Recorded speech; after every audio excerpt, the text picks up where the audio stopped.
Welcome to sorrel lens. आज की video में बात करेंगे एक मैसिव लेबर अनरेस्ट की जो नोएडा में हुआ। तो हुआ कुछ ऐसे कि नोएडा के वर्कर्स प्रोटेस्ट पर उतर आए। नोएडा की सड़कों पर एक साथ लगभग 40 से 45 हज़ार वर्कर उतर आए। हालांकि प्रोटेस्ट शुरुआत में पीसफुल था, लेकिन बाद में काफ़ी वायलेंट हो गया। 12 से ज़्यादा गाड़ियाँ फूंक दी गई, जिसमें 4 से 5 पुलिस की थी। पुलिस ने आंसू गैस, टीयर गैस का इस्तेमाल किया और पत्थरबाजी करते हुए वर्कर्स का भारी मुकाबला किया। इशू था वेज डिस्पैरिटी का। 1 अप्रैल से हरियाणा ने अपनी मिनिमम वेज बढ़ा दी है। गुरुग्राम में अब एक अनस्किल्ड वर्कर को लगभग 15,220 रुपये मिलते हैं। नोएडा में सैलरी अभी तक 10,000 से 11,000 के बीच ही है। इसकी वजह से सिर्फ कुछ ही किलोमीटर्स के फासले पर 50% पे गैप आ गया। महंगाई, किराया और खाने पीने के खर्चे इतने बढ़ गए हैं कि यूपी की सैलरी में गुजारा करना नामुमकिन हो गया है। अनस्किल्ड और पेज वर्कर्स तो भड़कना था ही। नोएडा के ज़्यादातर वर्कर्स कॉन्ट्रैक्चुअल या माइग्रेंट हैं, जिनके पास ना कोई पक्का अपॉइंटमेंट लेटर है और ना कोई जॉब सिक्योरिटी।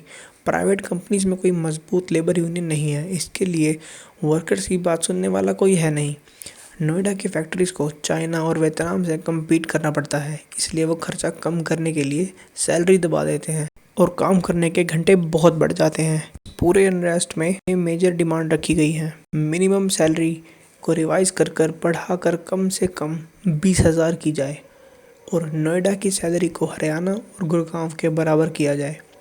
8 घंटे काम का नियम सख्ती से लागू हो। अभी वर्कर ज़बरदस्ती 10-12 घंटे काम कराया जाता है। एक्स्ट्रा घंटों का पैसा और सालाना बोनस सही से मिलना चाहिए। बहुत बड़ा पॉइंट था सेफ्टी और डिग्निटी का, जहां पर वर्कर्स कहते हैं कि वर्कर्स को सेफ्टी गियर, मास्क, वेंटिलेशन मिले और उनका हरासमेंट बंद हो।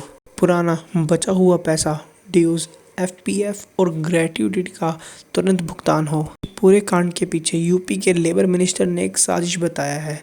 उनका कहना है कि शायद बाहरी ताकतों ने प्रोटेस्ट को हाईजैक कर लिया ताकि नोएडा की शांति भंग हो सके। इस केस को समझकर हम ये बता सकते हैं कि इंडिया की ग्रोथ के मॉडल में 2 चीज़ें हैं जिनके बीच टकराव है। इंडस्ट्रियल कम्पिटिटिवनेस, सस्ता प्रोडक्शन, जैसा कि हमने बात की कि चाइना के प्रोडक्ट से डायरेक्ट कंपटीशन, और वर्कर वेलफेयर, क्योंकि ह्यूमन वर्कर लेबर ही कंपनी का सबसे बड़ा एसेट होता है। इसके बिना कंपनी का चलना और स्टेबल रहना नामुमकिन है। अगर देश और कंपनीज को स्टेबल रखना है तो मजदूरों को सही लिविंग देनी ही पड़ेगी। और मात्र 3 मिनट में मैंने आपको ये पूरा केस समझा दिया, न किसी बकवास के। कमेंट में बताओ, क्या मिनिमम वेज रिवाइज होना चाहिए? और जो भी ये प्रोटेस्ट हुआ, क्या वो सही था या फिर मामला सिर्फ बातचीत से निपटाया जा सकता था?